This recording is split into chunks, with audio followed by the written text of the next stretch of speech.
Et bonjour tout le monde, bienvenue dans un nouveau vlog début de semaine. Nous sommes lundi aujourd'hui et qui dit lundi de Pâques dit lundi férié, dit quoi? Dit chocolat. Est-ce que vous avez mangé plein de chocolat? Nous ici on a été très raisonnable, à chaque fois je me fais avoir. Sauf que là, je me suis dit, allez, échelonnons un petit peu les plaisirs sur les semaines à venir, entre la pause café, la pause je bouquine et j'ai ma tisane et j'ai mon morceau de chocolat, je prends un chocolat devant un film, je prends un chocolat dans une série, enfin, vous voyez bien le topo, j'imagine que vous avez exactement le même. Je voulais revenir en ce début de semaine avec plusieurs petites choses, 3 choses très exactement. La première, c'est une bande dessinée. Je suis de nouveau allée hier après-midi au festival de la BD organisé par les éditions Glénat. J'avais 2 objectifs en fait lors de ce festival qui étaient le premier, une rencontre avec Pénélope Bagieux, une dédicace de Culotté tome 1. Donc ça, vous l'avez vu dans le dernier vlog, c'est fait. Et j'avais également un autre objectif qui était de rencontrer Zanzim et de faire dédicacer Podum que nous avons juste ici. Et j'ai réussi à remplir mon objectif puisque je suis allée le rencontrer dimanche après-midi. Heureusement, il n'y avait pas trop la queue du coup à sa dédicace. Je me suis donc fait dédicacer Podum. Hop, voilà le dessin juste ici. Je vous en ai parlé déjà dans le dernier vlog. Pour celles et ceux qui ne connaissent pas, il s'agit... Mais en fait, je pense que peut-être je vous ferai un update dans la semaine sur cette bande dessinée si vous voulez. En fait, il s'agit de Bianca qui doit épouser... Redites-moi le nom...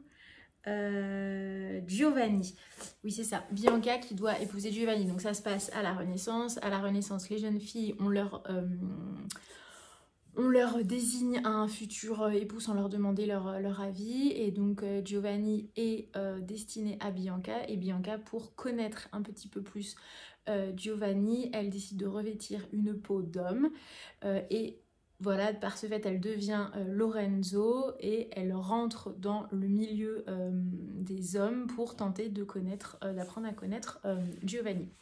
Sauf que Giovanni va tomber amoureux de Lorenzo sans savoir que Lorenzo est Bianca. Donc voilà, vous l'aurez compris, c'est un livre qui parle d'homosexualité, mais pas que. Je vais pas vous en parler là plus profondément, mais plutôt dans la semaine. Je ferai vraiment une vidéo dédiée à cette bande dessinée. Et du coup, j'ai eu aussi la chance, pendant qu'il me dédicaçait le livre, de discuter avec Zanzim, qui me racontait que du coup, Hubert, qui a écrit l'histoire, Zanzim, lui, a illustré. Hubert, qui a du coup écrit l'histoire, s'est suicidé juste avant la parution de ce livre. Il n'a donc pas connu le succès de Podum. Et en fait, Hubert était un homosexuel complètement rejeté par sa famille. Zanzim me racontait que dans la maison de famille d'Hubert, il y avait des photos de ses frères et sœurs, mais pas de photos de lui. Et en fait, il avait très à cœur de raconter son histoire. Et Zanzim avait toujours dit à Hubert, voilà, si un jour tu as une histoire sur ce sujet, appelle-moi, je la dessine et j'y participe. Du coup, Hubert lui a proposé un manuscrit qui s'appelait Débaptisez-moi. Zanzim a eu quelques doutes, trouvait un petit peu le texte un peu fort. Et du coup, Hubert a choisi de transformer ses propos en un conte. Donc le propos de fond est le même, mais du coup là on est plus sur un conte, donc c'est un peu plus édulcoré malgré tout. Et voilà, malheureusement du coup Hubert s'est suicidé jusqu'avant la sortie du livre. Donc c'est vrai que Zanzim, ce qu'il me disait, c'est que ça a été une belle surprise en fait, la parution de Podum. En fait, lui pensait clairement que, comme beaucoup de bandes dessinées, cette BD serait vendue aux lecteurs de bandes dessinées dans des librairies spécialisées bandes dessinées. Et au final, il est un petit peu plus rentré dans la lecture grand public. Et du coup, il est sorti un petit peu de l'ombre. Et voilà, pour son plus grand bonheur, voilà, bonheur que malheureusement Hubert n'aura pas pu connaître. Mais c'était vraiment super intéressant de pouvoir échanger avec lui. Il était très ouvert à la discussion. Enfin, j'ai adoré cette rencontre, c'était vraiment une belle surprise et je suis contente d'être allée au bout de mon envie, parce que c'est vrai que dimanche après-midi, il y avait pas mal de monde sur le festival. Et j'avoue que vu mon état, j'avais pas forcément envie de rester debout pendant des heures. Et au final, franchement, j'ai dû attendre 15 minutes, mais même pas. Donc franchement, ça valait vraiment le détour. Et du coup, je vous referai vraiment j'y tiens, je vous ferai un update dans la semaine. Update d'ailleurs du livre de Audrey Francex que j'ai terminé hier, à la reconquête de l'Ouest, édité chez Archipel dans leur fameuse collection Instant suspendu. Mon avis ne change pas sur ce roman. Si vous aimez par exemple Karen Pont, si vous aimez Laure Manel, qui je pourrais vous citer d'autres, ouais, Laure Manel, Karen Pont, c'est deux bons exemples. En tout cas, toutes les autrices qui sont dans cette veine, franchement, vous aimerez vraiment beaucoup ce roman. Je vous refais un petit topo pour ceux qui n'ont pas suivi dans le vlog précédent.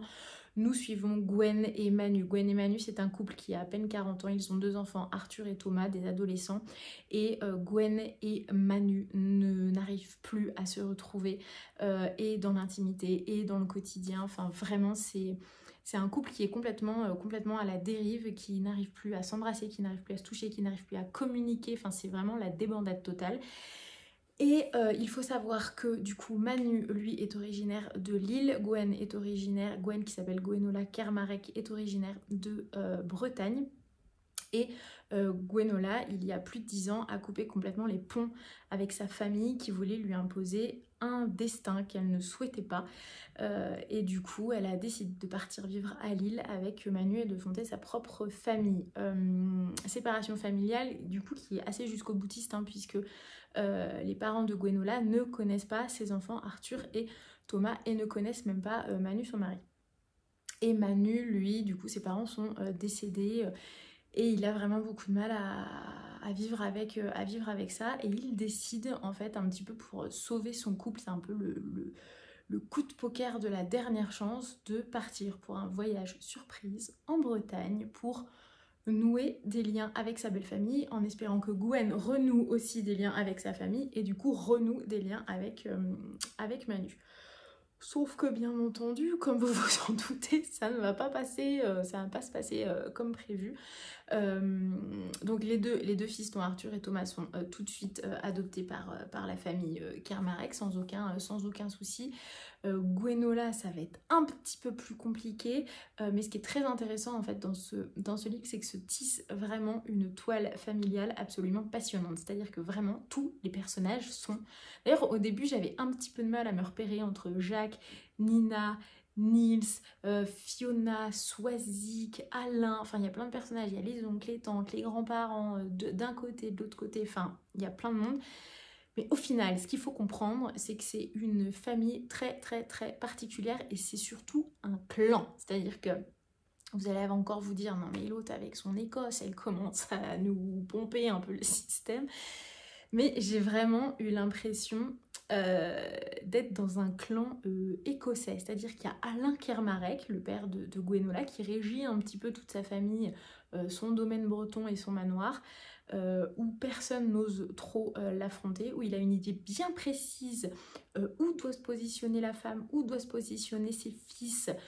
Enfin voilà. Et en gros, on est vraiment sur un clan. C'est-à-dire que tout est un peu dissimulé, il y a des secrets de famille, on refoule le fils Yann qui est homosexuel, on n'accepte pas sa fille qui n'a pas choisi le mari qu'on lui destinait.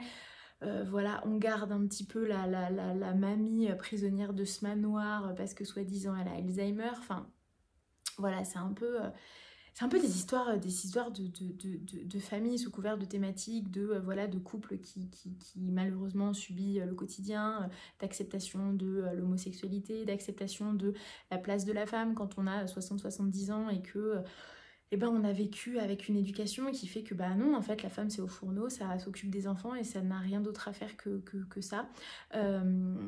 Et voilà, c'est un peu toutes ces thématiques qui sont abordées dans ce roman, avec voilà cette belle histoire malgré tout entre Manu et Gwen qui tend à se renouer un peu, à devenir plus belle qu'avant. Et bien entendu, sans oublier qu'au milieu de tout cette débandade, il y a Loïc. le beau Loïc en petit polo marin, pantalon un petit peu vaporeux, barbe de 4 jours, sur son yacht absolument énorme qui parcourt le monde sans attache et qui bien entendu est l'ex de Gwenola qu'elle a quitté voilà, pour s'enfuir à Lille, pour fuir un petit peu son père. Elle a quitté son grand amour.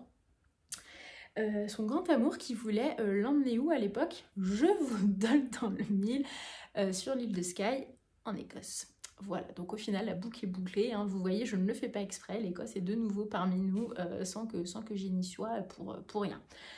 Bref, en tout cas, si vous aimez la Bretagne, si vous aimez l'air marin, les falaises, les vagues, la navigation, si vous aimez les huîtres, le vin blanc, si vous aimez les histoires d'amour qui se rabibochent, les ex qui arrivent par-dessus, les histoires de famille, lisez ce livre, vous serez amplement servi et absolument pas déçu. Voilà pour l'update de ce livre, vous l'aurez compris, donc je l'ai beaucoup apprécié. Prochain livre, mais qui est une reprise, puisque je l'avais stoppé et que je le reprends.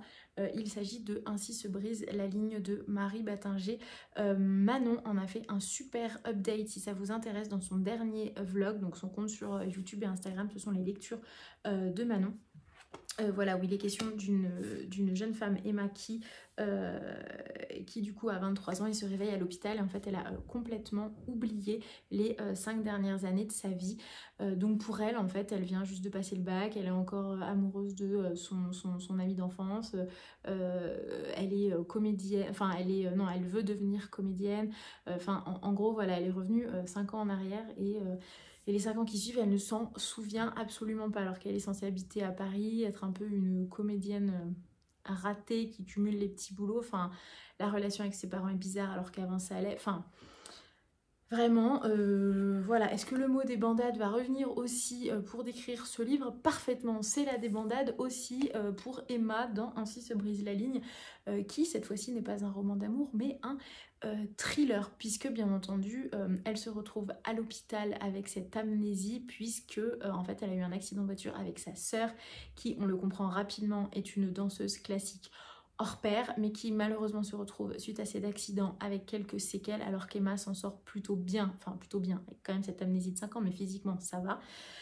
Mais du coup, pourquoi elles étaient ensemble dans la voiture? Qu'est-ce qui a provoqué l'accident? Ça, c'est voilà, des inconnus dont on n'a pas encore la solution. Du coup, j'en étais page 173. Du coup, voilà, au final, j'ai hâte de le reprendre. Je pense que la reprise arrive au bon moment. Voilà, je pense que je vous ai tout dit. 13 minutes de vlog, on commence très bien la session. Je vais vous laisser là-dessus et je vous reprends dans la semaine. Ah si, et j'ai oublié de vous dire aussi, nous avons terminé le Murder Party Challenge vendredi dernier, vendredi 15 avril. Et en fait, on a prévu avec Manon de vous poster un bilan sur YouTube, mais également possiblement d'organiser un live sur Instagram pour parler de vos piles à lire, de vos lectures, de vos avis sur vos lectures, du challenge en lui-même, des catégories qu'on avait choisies, etc. Du coup, on va sûrement organiser un live pour pouvoir papoter avec vous toutes et vous tous de cela. En tout cas, je souhaitais d'ores et déjà vous remercier pour votre participation. Vous avez été super nombreux à faire des stories, à partager en post, à nous taguer, à venir discuter dans les différents groupes qu'on avait créés. Enfin, franchement, ça a été un super challenge. On est contentes toutes les deux avec les maisons d'édition qui en plus nous ont suivis pour organiser des concours chaque vendredi de chaque semaine. D'ailleurs, on va organiser un dernier petit concours, un concours un peu spécial. Quand est-ce qu'on le publiera, quand est-ce qu'on l'annoncera? Peut-être lors du live, enfin je sais pas, on n'en a pas encore trop discuté donc je ne vais pas m'avancer. Mais en tout cas, voilà, le challenge n'est pas complètement terminé. Disons qu'il est terminé au niveau de la date, mais voilà, il y a encore 2-3 petites choses pour vraiment le conclure et bien entendu revenir de plus belle l'année prochaine pour un Murder Party Challenge 2023. Je vous laisse là-dessus, je vous souhaite une bonne fin de journée, un bon début de semaine et je vous reprends plus tard. Eh bien le bonjour, nous sommes vendredi soir, début de week-end. Ne faites absolument pas attention à ce bazar. Je suis tellement contente d'être en week-end, je suis un petit peu fracasse, hein, il faut bien se l'avouer. Mais je voulais revenir avec vous. Je voulais revenir avec vous, ouais. Je sais même plus parler, hein, vendredi soir là, alors on oublie tout. Sur 2 livres, une lecture en cours et un livre terminé. Lecture en cours qui n'est autre que le code 87. Oh là là, on se réveille, qui n'est autre que code 93 d'Olivier Norek, que je lis dans le cadre d'une lecture commune organisée par le triple L de Mag, donc Magdalena, qui organise cette lecture commune depuis 2 jours, 3 jours. Alors on est tout au taquet, il y en a beaucoup qui l'ont lu d'une traite, alors c'est pas mon cas, hein, mais disons que j'avance plutôt bien. Je suis très contente de retrouver Olivier Norek avec son premier roman. J'ai découvert, oh là là, là il va vraiment falloir que je pionce. J'ai découvert Olivier Norek avec Entre deux mondes, puis Surface, puis Impact. Et il faut dire que Olivier Norek fait clairement partie de mes auteurs favoris, avec Tillier, avec Joël Dicker et avec tant d'autres. Code 93, du coup on découvre l'un de ces personnages récurrents qui s'appelle Victor Coste, qui est capitaine de police. J'ai toujours beaucoup de mal à chaque fois que je présente des personnages de romans policiers, commissaire, procureur, capitaine.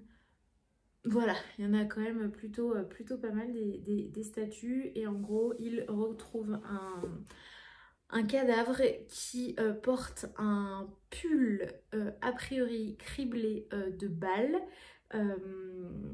Et qui, en fait, ouais, si, je vérifiais si je pouvais vous le dire, mais en fait c'est mentionné dans le synopsis. J'avais même pas lu le synopsis, donc en fait ce qui fait que j'ai été très surprise à ma lecture, et ça c'est plutôt cool. Donc il découvre un cadavre, un espèce de grand bonhomme bien baraque qui est voilà, a priori mort.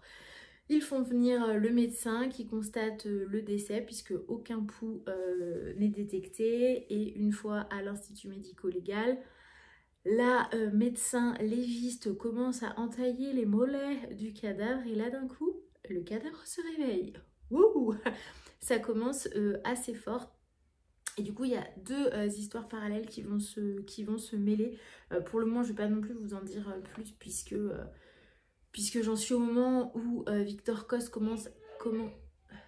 Du coup, je disais, je ne vais pas pouvoir trop vous en parler non plus. Oula, puisque j'arrive en fait au moment où les 2 affaires, où il y a du coup un lien qui est fait entre les 2 affaires a priori. Ce que je peux juste vous dire, c'est que clairement, on sent dans l'écriture d'Olivier Norek qu'il a une expérience assez saisissante du coup dans la PJ du 93, puisqu'il y a officié pendant plus de 17 ans. Et à certains moments, je trouve qu'il a une certaine... Comment dire? Est-ce qu'on peut dire déformation professionnelle? C'est-à-dire qu'il y met beaucoup d'informations que seul peut détenir quelqu'un qui a travaillé dans la police judiciaire. Il y met beaucoup de lui-même en fait, alors ce qui du coup n'entache pas la lecture, mais à certains moments j'ai l'impression que c'est Olivier Norek, le policier, qui a écrit pour la police, si vous voyez ce que je veux dire. Sur certains passages, il n'y a pas de juste milieu, on balance du coup vraiment un contexte, un décor qui est ultra, du coup pas tant romancé que ça, et plutôt informatif. C'est un petit peu le hic que je dirais que je donnerais à ce livre.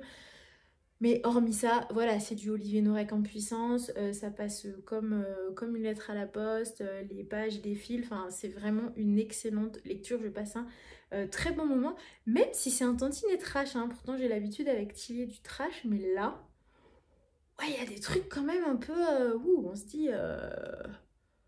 Surtout qu'en plus, moi, je ne peux pas m'empêcher de me dire, ouais, c'est clairement quelque chose qu'il a pu vivre dans son job. Parce que clairement, je vois mal un auteur inventer ça. Ouais, du coup, on se dit, waouh, quand même, chapeau, quoi. Donc voilà, je suis dans Code 93 d'Olivier Norek. Et j'ai lu, en plus, je vous avais promis un retour sur Podum de Hubert et Zanzime. Hubert qui a écrit l'histoire, Zanzime qui a fait les dessins. Je réitère ce que j'ai dit, Peau d'homme, c'est une bande dessinée à mettre entre toutes les mains et je suis vraiment heureuse que ce soit une bande dessinée qui ne soit pas restée uniquement dans le cercle des amateurs de bande dessinée mais qu'il ait dépassé ce cercle là pour passer vraiment dans le domaine du grand public. Il est question du coup de Bianca qui doit épouser Giovanni. Giovanni bien entendu elle ne le connaît pas. Et Bianca se dit non mais en fait à un moment il va falloir que j'apprenne à connaître mon futur époux parce que vraiment ça l'embête, elle a très envie d'être sur un mariage d'amour et non un mariage de convenance. Et en fait sa marraine et tante lui confie un secret, à savoir que de femme en femme, de génération en génération se transmet dans la famille une peau. Cette peau là qu'on voit, une peau d'homme qui est conservée dans un coffre et qu'en fait les femmes de la famille se transmettent, donc c'est une peau qu'elles enfilent, hop, fermeture éclair et bim, elles deviennent un homme et elles deviennent Lorenzo. Lorenzo qui, je vais vous essayer de vous montrer, qui est un magnifique jeune homme que tout le monde a envie de convoiter. Est-ce que je vais trouver... Est-ce que je vais trouver ça? Bref, ce qui fait que il est là. Voilà, un joli jeune homme aux yeux bleus. Et du coup, sous les traits de Lorenzo, Bianca va aller fréquenter le milieu masculin et apprendre un petit peu plus à connaître son futur époux Giovanni. Sauf que ce qu'elle n'avait pas prévu, c'était de tomber amoureuse sous les traits de Lorenzo, de Giovanni. Et Giovanni tombe également très éperdument amoureux de Lorenzo sans savoir qu'il s'agit de Bianca. Ce qui fait que Bianca se trouve à avoir des relations homosexuelles du coup avec son futur époux, à éprouver énormément de plaisir à être dans la peau de Lorenzo. Et bien entendu, inutile de rentrer dans le détail, vous voyez bien de quel sujet on parle et de quoi il en retourne. L'homosexualité, la transidentité. Et je trouve que d'avoir abordé ces sujets sous couvert d'un conte, je trouve que c'est très intelligent, finement dessiné, finement écrit. Vraiment, si à un moment ces sujets vous intéressent, que ce soit de près ou de loin, cette BD c'est une excellente approche et il y a, comment dire, comment vous expliquer, mais c'est fin en fait. Et c'est surtout que on aborde aussi, bon alors ça se passe à la Renaissance, donc bien sûr il faut remettre les choses dans leur contexte, puisqu'il y a le personnage du frère de Bianca qui est un religieux extrémiste qui du coup veut que chaque femme cache sa poitrine, cache sa peau, cache ses cheveux. À un moment dans la bande dessinée, il impose le port du voile sur les cheveux pour toutes les femmes, donc ça aborde encore un autre sujet. Il y a le sujet du pourquoi est-ce qu'une femme qui trompe son mari, on va la raser et lui donner 150 coups de fouet, alors que son mari fait la même chose depuis des années avec 150 concubines différentes. Et donc c'est ça aussi, c'est à quel moment en fait la femme n'aurait pas le droit aussi au plaisir charnel, au plaisir du corps, au même titre, hors mariage, au même titre que du coup l'homme. Et du coup voilà, il est question d'identité en fait entre les sexes. Enfin c'est vraiment en fait des sujets très forts, mais que Hubert et Zanzime ont réussi à édulcorer à travers ses dessins et à travers ce conte, puisque du coup sa marraine et sa tante avec la peau d'homme paraît un peu comme la marraine la bonne fée qui vient un peu lui transformer ses haillons en robe de princesse. Et bah là en fait on transforme juste son habit de femme en habit d'homme. Enfin, et du coup vraiment je ne peux que conseiller ce livre, hein. On sait que ces sujets ont leur importance aujourd'hui et depuis tant d'années, et malheureusement on a encore un peu de mal à accepter tout ça et à le comprendre et à le considérer. Donc franchement, voilà, c'est des sujets qui ne sont pas non plus aussi abordés de façon majoritaire, ou en tout cas on ne retrouve pas ces sujets-là en bande dessinée dans ce type d'ouvrage. Donc franchement, bibliothèque, librairie, Emmaüs, j'en sais rien, mais procurez-vous ce livre. C'est vraiment un livre, une bande dessinée à avoir dans sa bibliothèque, quoi, sans aucun doute. Voilà. Qu'est-ce que je voulais vous dire? Vous dire que j'ai terminé l'écoute de Impact sur la plateforme Next Story. Je vous remets le code promo pour accéder pendant 30 jours à l'écoute de Impact, qui est une adaptation, je le répète, du roman d'Olivier Norek, Impact. Je trouve que ça méritait un petit peu plus d'heures d'écoute. Je sais plus sur combien on était, mais je m'attendais à un peu plus d'heures d'écoute. Alors le côté immersif, hein, clairement je vous confirme, c'est absolument génial. On a l'impression d'écouter un film. Et franchement, l'interprétation des acteurs, parfaite. Il y a juste des fois, je trouve que le choix de la bande originale, du bruitage, de la bande son, des fois est un peu en décalage avec ce que ça raconte. Mais toujours est-il que je vous conseille vraiment de l'écouter. Je pense pas tarder à lire Impact du coup pour un petit peu comparer entre le livre et l'écoute et la série audio. Mais en tout cas, vraiment, je vous conseille de charger l'application, de renseigner le mot de passe, le code promo. Ça ne vous engage absolument à rien, juste à voilà, pouvoir écouter cette série audio. Donc franchement, allez-y, ça vaut le détour. Moi, c'était une première expérience de série audio. C'est Marie, Luciole in Books, qui me disait qu'elle avait déjà écouté une série audio. Je ne sais plus sur quelle plateforme, Audiolib peut-être, je ne sais plus ce qu'elle m'a dit. Et voilà, donc a priori, c'est pas la première fois que ça se fait. Moi, c'était ma première écoute de ce genre de choses. Et franchement, je ne suis absolument pas déçue. Voilà, je suis désolée, cette semaine il va y avoir un peu moins de passages de vlog dans la semaine où je viens, je reviens, je repars, etc. Parce que la semaine est un petit peu compliquée, j'avoue qu'elle tire un peu et que je suis contente d'être vendredi soir, d'être en week-end pour me reposer un peu. Voilà. Je reviendrai sûrement avec un update de Code 93 et je ne sais absolument pas ce que je vais lire derrière. Il y a tellement de possibilités, j'allais dire peut-être le prochain Tillier Labyrinthe, dont j'ai les ENC à la maison, mais ça ferait 3 policiers thrillers puisque je suis toujours dans Ainsi se brise la ligne. Donc je vais peut-être lire Réputation. Je vais peut-être lire Réputation histoire d'avoir un truc un peu léger qui me fait du bien entre deux policiers. Bref, je verrai. En tout cas, je reviens vers vous très vite. Et ce midi, j'ai oublié de vous dire, ce midi j'ai tourné le bilan du Murder Party Challenge et je suis contente de l'avoir tourné. Je dois avoir 40 minutes et quelques de vidéos que Manon a elle également tourné son bilan et on va publier les 2 vidéos sur nos chaînes ce soir, plus une publication sur Instagram avec un concours, le dernier, plus une prévision de live mercredi la semaine prochaine. Un joli programme qui nous attend. Allez, sur ce, je vous laisse et je vous souhaite un bon début de week-end. Et bonjour à tous, nous sommes lundi, fin de journée. Je devais publier le vlog hier soir, sauf qu'on avait du monde à la maison. Et du coup, j'ai eu un petit peu de difficulté pour m'isoler, faire mon montage, publier, etc. Du coup, je me suis dit, tant pis, pour une fois, je publierai lundi en fin de journée. Sauf que du coup, j'ai voulu clôturer mon vlog ce midi en tournant une séquence que je suis dans l'impossibilité d'extraire cette séquence de mon téléphone. Je ne sais pas ce qui se passe par Smash, ça ne marche pas. Ça dit que j'ai plus de place, je vide de la place sur mon téléphone, j'arrive pas à dupliquer la vidéo pour la squeezer en 2 pour que ça fasse moins lourd pour pouvoir transférer sur Smash. Quand je branche mon téléphone sur mon ordi, le fichier n'existe pas. Enfin, bref.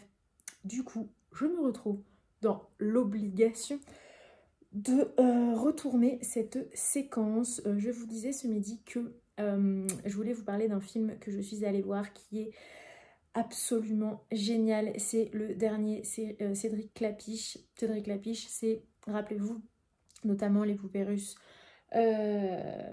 L'Auberge espagnole, tous ces films qu'on adore, bien sûr, qu'on adore, qui ont bercé notre jeunesse, en tout cas qui ont bercé ma jeunesse à moi. Et là du coup il s'agit du film Encore, E-N, plus loin encore, bah, le corps, hein. Il s'agit d'une danseuse qui s'appelle Élise, qui a 26 ans, oui, je crois que c'est ça, Élise, qui est première danseuse et qui lors d'un ballet, juste avant de rentrer sur scène, surprend son compagnon, qui est également lui danseur classique, dans les bras d'une autre, juste avant de rentrer sur scène. Donc autant vous dire que elle est complètement déstabilisée et que lors d'un saut, elle chute en fait assez lourdement sur ses jambes. Et comme vous vous en doutez, le chirurgien va lui dire: stop, on arrête la danse classique, vous allez vous faire opérer et je vous préviens, après l'opération, c'est quelques petites années de rééducation avant que vous puissiez reprendre une activité physique normale.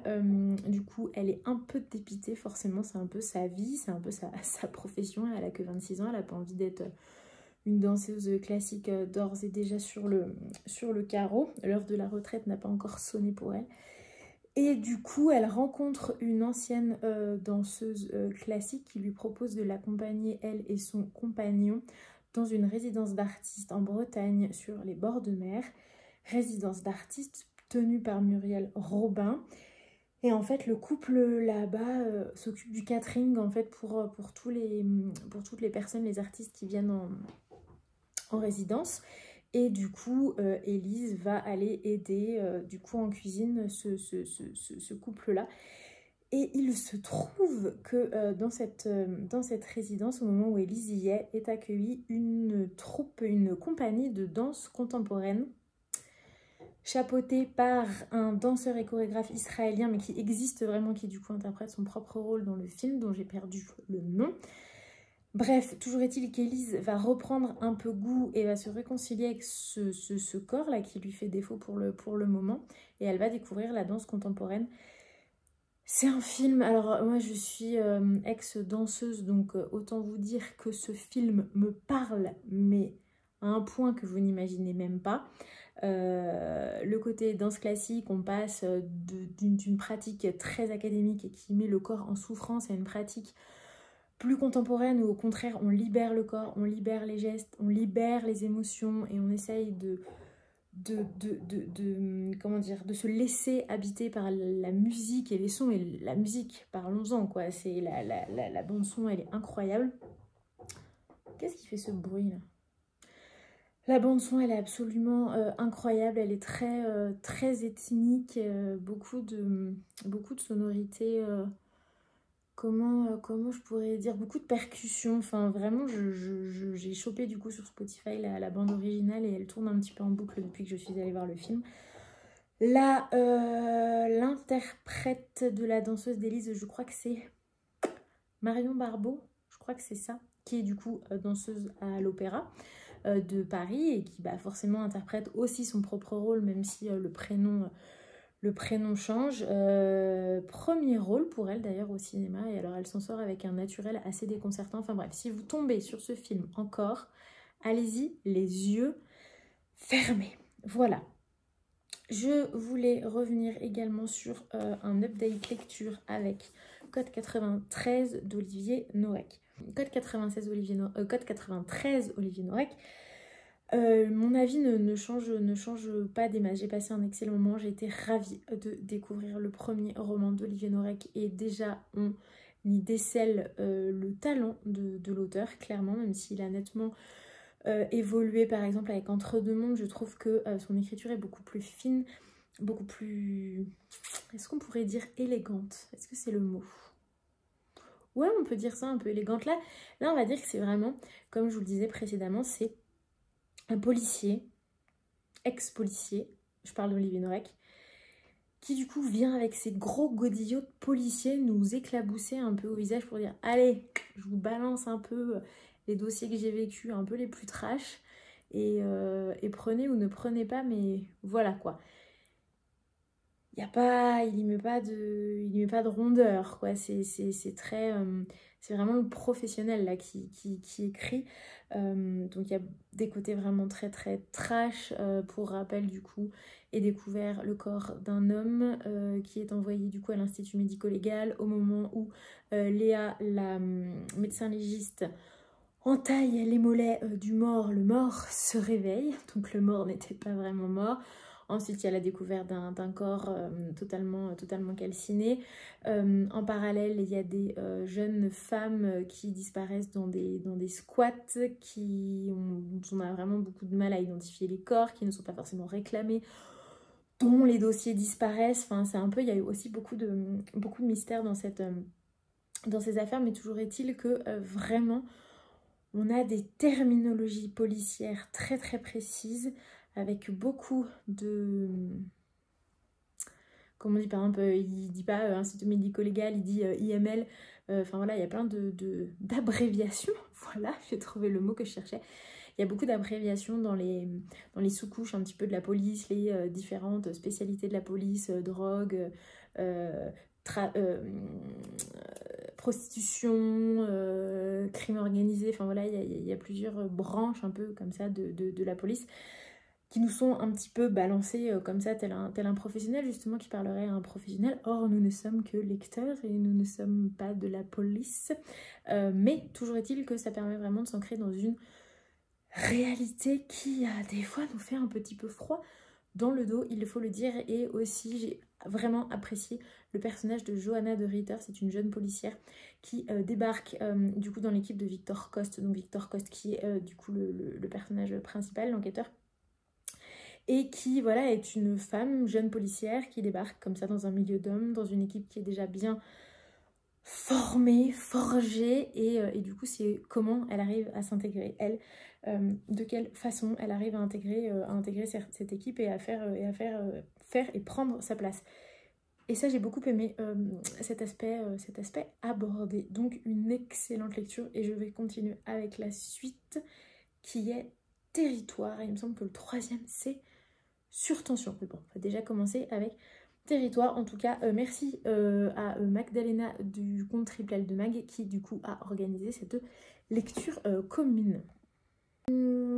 Rupture, tarot et confiture. Voici le nouveau livre que je lis. Je le tiens comme ça parce que je ne sais pas où est mon marque-page, de Céline Olinski, que je lis dans le cadre du prix des lectrices des éditions Charleston. Alors, précédemment, je vous disais, après Norek, code 93, je vais enchaîner sur Réputation que les éditions Presse de la Cité m'ont envoyé. Je l'ai commencé, j'accroche vraiment très bien, mais je ne sais pas pourquoi, enfin si je sais pourquoi, mais j'ai vu une publication de l'une d'entre vous avec ce livre sur Instagram, et je me suis dit, oh, mais c'est vrai, j'ai ça aussi à lire. Et d'un coup, je me suis dit, je veux lire ce livre maintenant. Donc je suis montée à l'étage, j'ai pris le livre et je l'ai commencé, et j'ai lu 162 pages. Hier, voilà, donc ça file parfaitement. Il est question de Camille, qui est une jeune femme qui travaille entre le milieu du cinéma et le milieu du journalisme, qui s'est fait bien larguer comme il faut par Eric, qui est scénariste, qui du coup a réussi à faire produire son scénario qu'il a très largement écrit avec Camille. En fait, Camille a rédigé, on va dire, 80% du scénario, quand lui en a balancé que 20%. Mais toujours est-il que le mec, forcément, récolte un petit peu les fruits de ce travail après avoir largué gentiment Camille. Et Camille a décidé de créer le personnage de Eve sur les réseaux sociaux pour un petit peu se venger de son ex. Et Camille, c'est la nana qui cumule un peu les événements un petit peu comiques. Alors nous, on trouve ça drôle, mais clairement, j'aimerais pas être à sa place. Hein. Camille, typiquement, c'est la nana qui va profiter d'une séance gratuite d'une voyante, alors qu'en fait, elle va devoir payer à la fin 60 balles pour qu'on lui ait dit bon, en fait, ça va pas très bien dans votre vie. Merci. C'est le genre de nana qui va tourner un reportage sur une rencontre intercommunale de football, et qui va se retrouver pleine d'eau et de boue, à devoir se changer, à revêtir un survêtement de toutes les couleurs de l'arlequin. C'est la nana, qu'est-ce qui lui est arrivé là? Ah oui, à aller remettre un petit peu ses chakras en place en Normandie. Voilà, dans un endroit avec Aigle Blanc, un chaman quelque peu bizarre. Enfin voilà, il lui arrive que des merdes, vraiment, disons-le. Mais voilà, ça va, hein, allons-y gaiement, la vie continue. Mais voilà, du coup, je passe vraiment un très bon moment. C'est pétillant, c'est frais. ça fait du bien, mais de toute façon, en ce moment, j'ai l'impression que j'ai besoin de ça, de feel good. Je suis en quête, je cherche le feel good, je le renifle le feel good, et quand il arrive à moi, je suis la plus heureuse. Donc là, j'avance là-dessus. Je pense le terminer ce soir, il y a moyen, surtout que je suis solo. Du coup, ça tombe plutôt bien. Et après, ah bah si, réputation, du coup. Ah, et puis toujours ainsi se brise la ligne, hein, vraiment, décidément, Marie Battinger, si tu passes par là, je suis désolée. En fait, je l'ai lâché un moment, ce livre, et malheureusement, il a repris un peu il a repris sa liberté, et il ne veut plus revenir à moi. Et pourtant, à chaque fois que je me remets dedans, je me dis, mais en fait, si, il est vraiment bien ce livre, mais je sais pas pourquoi. À chaque fois, je repars sur un autre, parce que l'une de vous fait une publication et me tente vraiment beaucoup sur d'autres livres. Voilà, allez, j'arrête de blablater. On se retrouve dans le prochain vlog. Et si, pour celles et ceux qui sont dispo, ce mercredi à 12h30 en live sur Instagram avec Manon, les lectures de Manon, pour faire un petit bilan en live de notre challenge, le Murder Party Challenge, avec celles et ceux qui ont participé, puis celles et ceux aussi qui n'ont pas forcément participé, qui sont curieux et curieuses de venir participer à cet échange. Voilà. Allez, j'ai fini, je vous laisse. J'espère que votre début de semaine se passe bien et on se retrouve dans un prochain vlog.